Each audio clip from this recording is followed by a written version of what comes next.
E4 आवासीय समिति भोपाल की बड़ी खबर। टाटा कंपनी की नई सीवरेज लाइन परियोजना पर उठे सवाल, रहवासियों ने जताई आपत्तियां। भोपाल के E4 आवासीय क्षेत्र में टाटा कंपनी द्वारा प्रस्तावित नई सीवरेज लाइन बिछाने को लेकर भारी विवाद खड़ा हो गया है। E4 आवासीय समिति के रहवासियों ने प्रेस विज्ञप्ति जारी कर इस परियोजना पर कड़ी आपत्ति दर्ज कराई है और शासन एवं संबंधित विभागों से तत्काल हस्तक्षेप की मांग की है। समिति ने बताया कि करीब 3000 करोड़ रुपए की लागत से सीवरेज नेटवर्क विस्तार योजना चलाई जा रही है। इसके तहत मौजूदा 10 इंच की पाइपलाइन की जगह मात्र 6 इंच की नई लाइन डालने का प्रस्ताव है।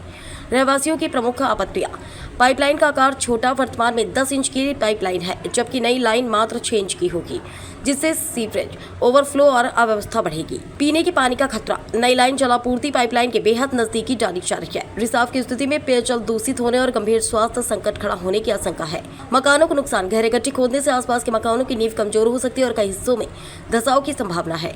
यातायात बाधित होने की आशंका, इर्रा कॉलोनियों की प्रमुख सड़कों पर काम होने से लंबे समय तक यातायात और ट्रैफिक जाम की स्थिति बनेगी। भ्रष्टाचार की आशंका, समिति ने इसे तकनीकी दृष्टि से गलत और केवल ठेकेदारों के फायदे के लिए लिया गया निर्णय बताया।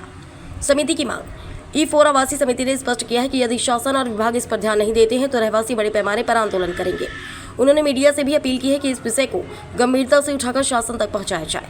कुल मिलाकर टाटा कंपनी की सीवरेज लाइन योजना को लेकर भोपाल की E4 क्षेत्र में असंतोष गहराता जा रहा है। रहवासियों का कहना है कि यह योजना उनकी समस्याओं को हल करने की बजाय और बढ़ा देगी और उनने रहवासी संघ का विकास कार्यों के लिए उनने पहल उठाई है कि जो sewage line E4 Arera colony में कार्य चल रहा था, जिसमें बैक साइड से सीवेज लाइन आनी चाहिए और वो घर के फ्रंट साइड में आ रही है। तो जबर जी, क्या इसमें दिक्कत आ रही है? देखिए, दिक्कत ये आएगी कि एक तो सबसे पहली बात ये है कि जो अमृत योजना के बारे में रहवासियों को अच्छी तरह से बताया नहीं गया कि ये जो सीवेज लाइन डाली जा रही है फ्रंट से डाली जाएगी और जो कंपनी जो भी जिसको ठेका दिया हुआ वो आके अपने जो JCB मशीन ला के खोदने लग गई।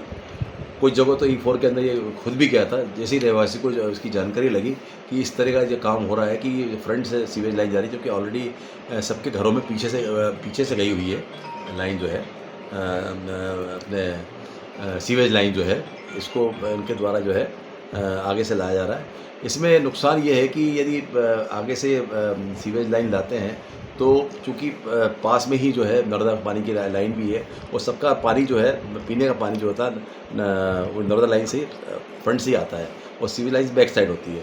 यदि ये लाइन डाल दी जाती है तो आगे संभावना ये भी हो सकती है कि दोनों पानी आपस मिल जाए, जो कि गंदगी को करेगा, जिससे स्वास्थ्य के लिए सभी के लिए हानिकारक रहेगा।